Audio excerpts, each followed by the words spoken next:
It is more than known that in our modern age we are suffering through a crisis of masculinity. Men and boys often feel they have no true place upon the stage of modern life, which can make them feel outcast and aimlessly adrift. While there have been great strides towards equality and increased opportunity in the West, which have made it a greater, freer and better place, all of which should not be taken away, we have, however, neglected in the modern age, through all that is good, to think about what is needed to make men flourish. What is extremely detrimental for men and boys is the decline in the parts of life which, in the past, made great and well-rounded men. Men no longer have the purpose of working hard and providing for the home in the same way our grandparents or great-grandparents did, which is where a man naturally thrives. And being a strong protector is no longer as valued in modernity. The lack of good male role models in the modern age has also stripped boys of the chance of becoming men with well-rounded virtues, including love for others, care for the weak, physical and mental strength, and persistent valuable learning. The addiction to comfort in the modern age has also stripped men of proper and difficult graft, and they shift toilet paper at a discount store instead of being outside in the fields. The food we eat is left right on the doorstep, delivered after the click of a button that we do not need to have to work for, and consists of some processed thing in a bag. Even though we have the most opportunity in the modern age, contradictorily, this is also the age where our lives are the most dwindled away in matters of inconsequence. Far better it is to dare mighty things, to win glorious triumphs, even though checkered by failure, than to take rank with those poor spirits who neither enjoy much nor suffer much, because they live in the grey twilight that knows neither victory nor defeat. The growth of screens also pushes men inside and makes them lonely, constantly chasing instant dopamine hits with online content instead of being out in the world, meeting friends and potential dates face to face.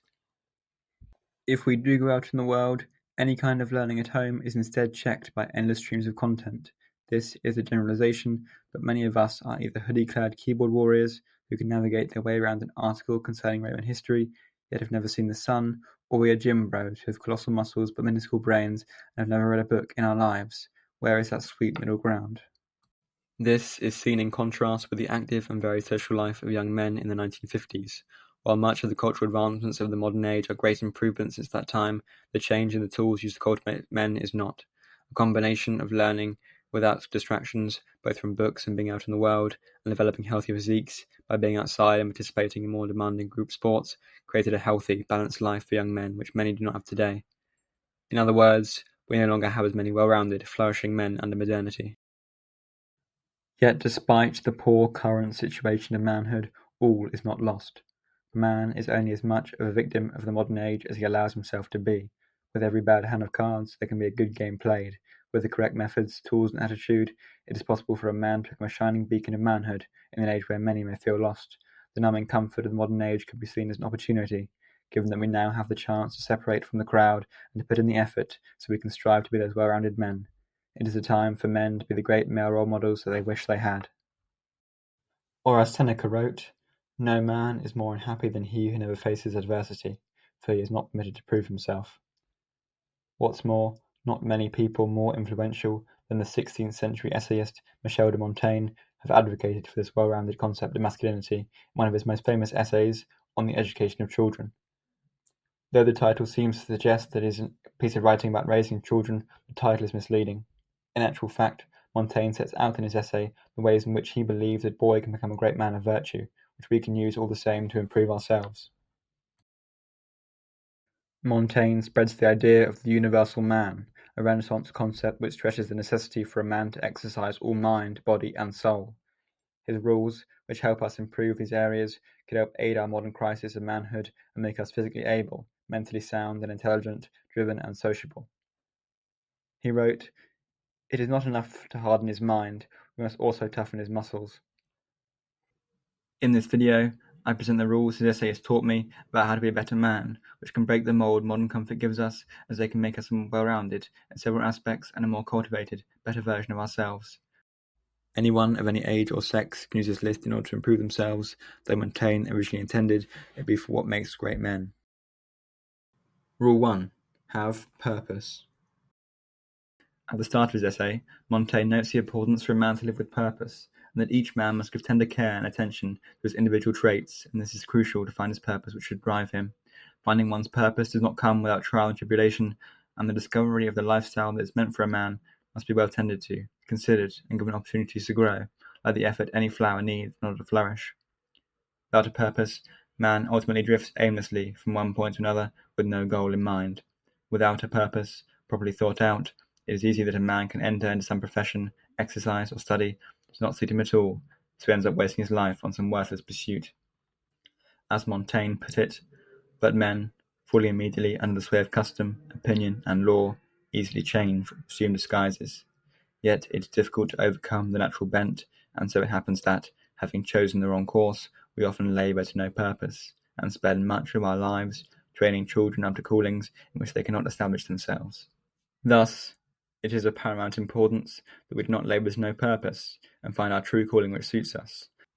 This problem can be seen in modernity with the flurry of young people who flock to university without having put much thought into it, and end up studying a course which is most boring to them, and after having wasted thousands of pounds or dollars and several years, they are no closer to finding out what they truly want to do in life. The natural way we should find our purpose, then, is to do as Montaigne notes, and follow our natural inclinations and skills which will show us where to go, instead of following what everyone else tells us to do or thinks is best for us.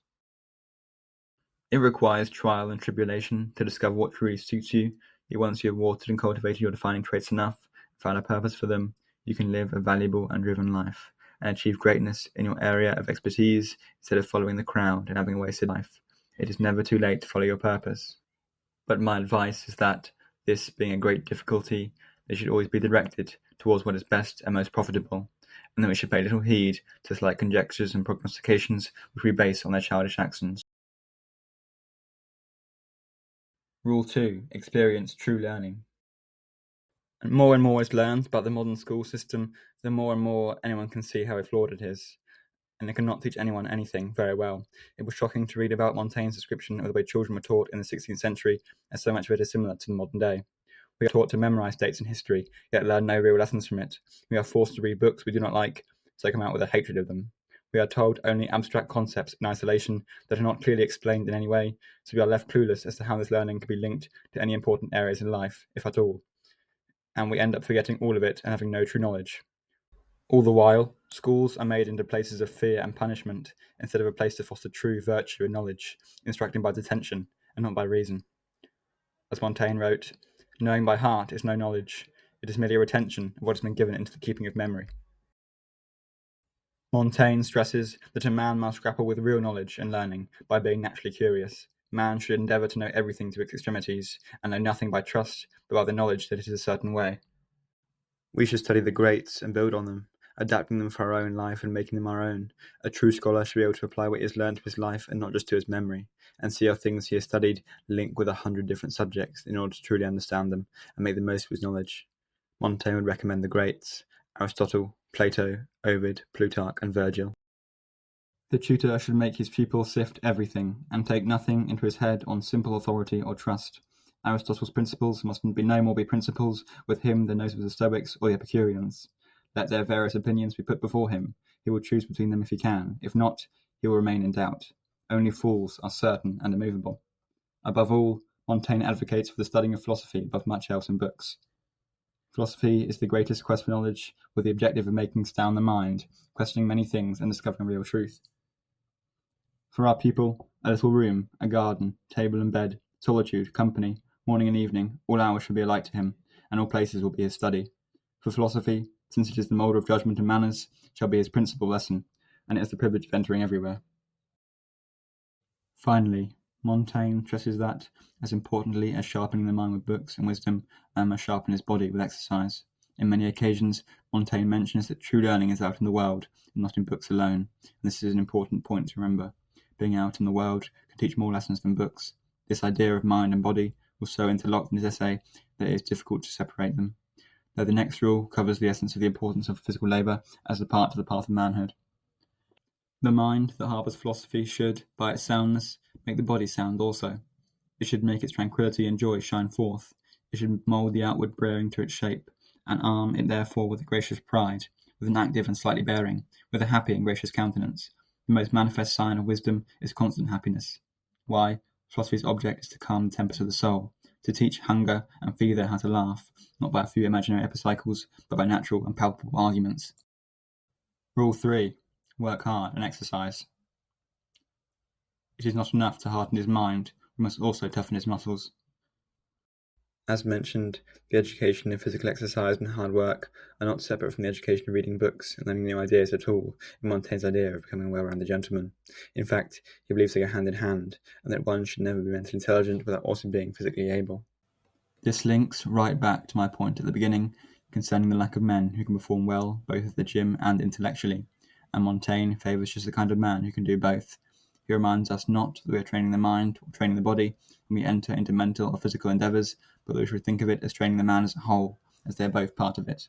As he wrote, even games and exercises will form a good part of his study.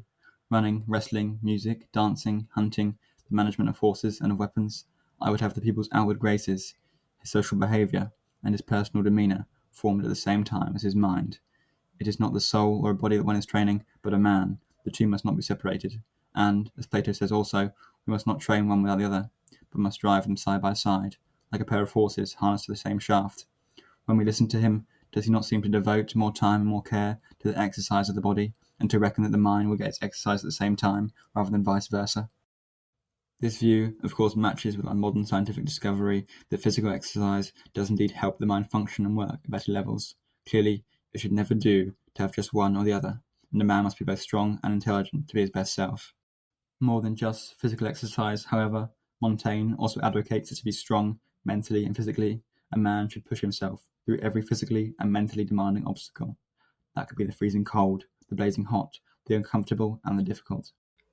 Man should be caring above all to others, of course, and Montaigne despised cruelty, yet man should aim to push his own limits to their edges and improve himself, go out in the cold weather and wearing thin clothing, work outside on a hot day, go for an extra run, try to sleep on the floor, strengthen your mind and body. Accustom him to everything. He must be no pretty boy, no fancy fellow, but a sturdy, vigorous young man. I have always been of this opinion, in childhood, in manhood, and in old age. Montaigne believes this practice removes delicacy, and this hardship is a far better teacher for any man than harsh punishment in any case. Any hardship is temporary. Remember this, you can get through anything, being better for it on the other side. Rule 4. Carry yourself well with others. The way a man treats others is a highly important part of Montaigne's philosophy of worthy manhood. A man should regard every passer-by and see him for what he is worth, to see what he can learn from him. What others do well may instruct you on how to act better, but so too can see what other people do wrong. By noting each one's graces and manners, he will foster in himself a liking for good manners and a dislike for bad. Above all, a man should learn to follow the truth in every scenario and yield to it at every opportunity. When he is presented with an argument against himself that appears truthful, he should not be stubborn, but lay down his arms to it immediately, so that truth wins every argument and no one and nothing else. In another way, always being truthful means that saying only that which is worth saying, and speaking it plainly, not packing sentences with extra words with no meaning to make yourself seem knowledgeable. This includes allowing others to speak when you have nothing worth saying, and listening intently. Rather than saying things that look good, actually have good things to say. Otherwise, do not speak at all, then have it be nonsense. Men that have thin bodies, stuff them out with padding. Those whose substance is slender, puff it out with words. Rule 5. Have virtue. For those who do not know, virtue is defined as having natural inclinations that are one way, probably bad, and making a purposeful effort to act in the opposite way, likely in order to do good. Virtue differs from goodness, because to be good is to be naturally inclined to do goodness without effort, whereas virtue is to be naturally inclined to do badness, yet to work and do goodness nonetheless. The kind of virtue which Montaigne wants you to have overlaps sometimes with the way he wants you to treat others. Montaigne wishes that every man should be loyal to the truth, and to hold to it steadfastly. Humble and modest to a fault, even when you want to shout about how wise you might be, when you do not want to admit when you are wrong. This is virtue. The people's conscience and virtue should shine out in his speech, and should take reason alone for their guide. It must be explained to him that to admit any mistake he may find in what he has said, even though no one has noticed it but himself, is an act of good judgment and sincerity.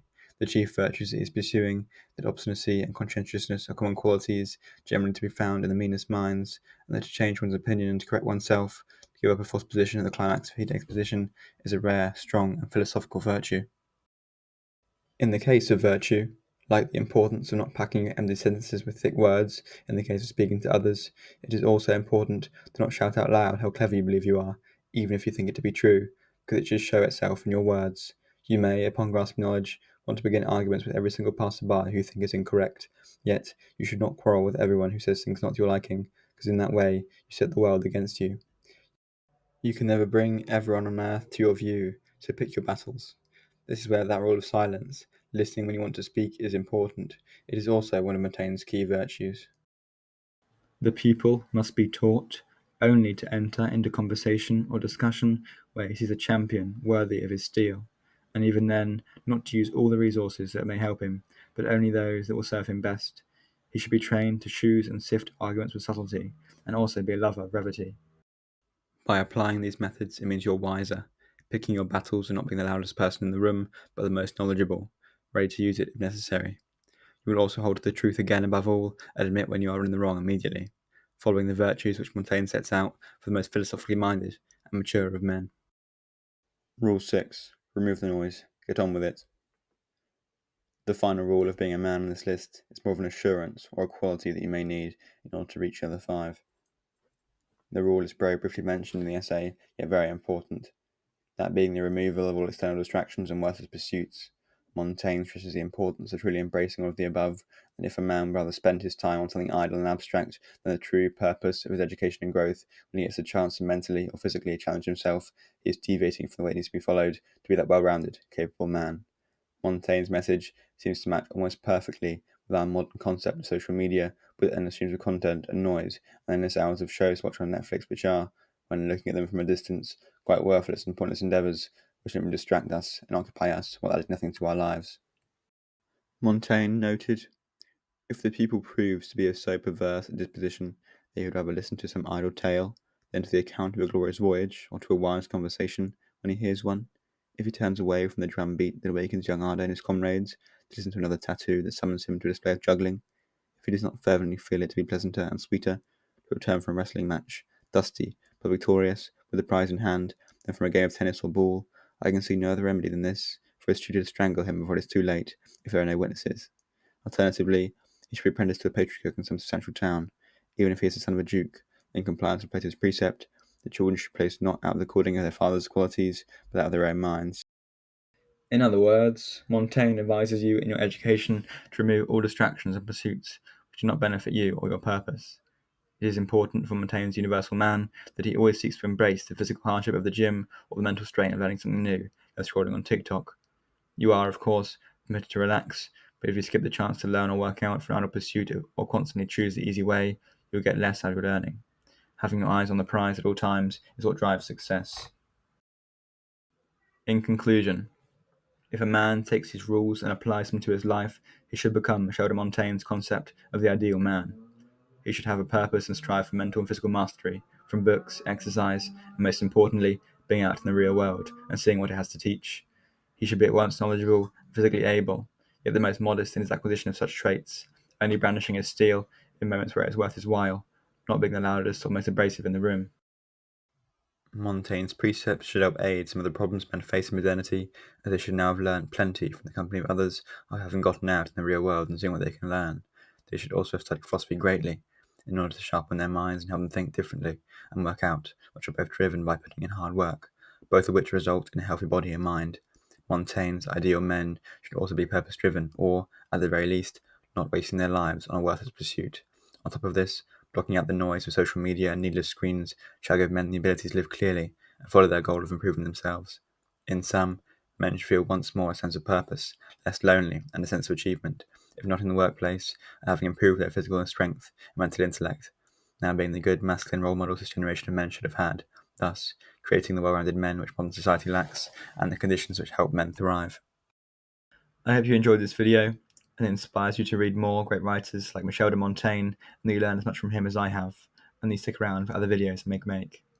Remember also that, while Michel de Montaigne's vision of manhood can certainly help men improve, it is not true to say Montaigne's method is certainly the only way or the best way of improving, and that men should always seek whatever way is best for them to improve, grow, and overcome what they're struggling through. But Montaigne can certainly help. Thank you for listening. Kindest regards, the Everything Scholar.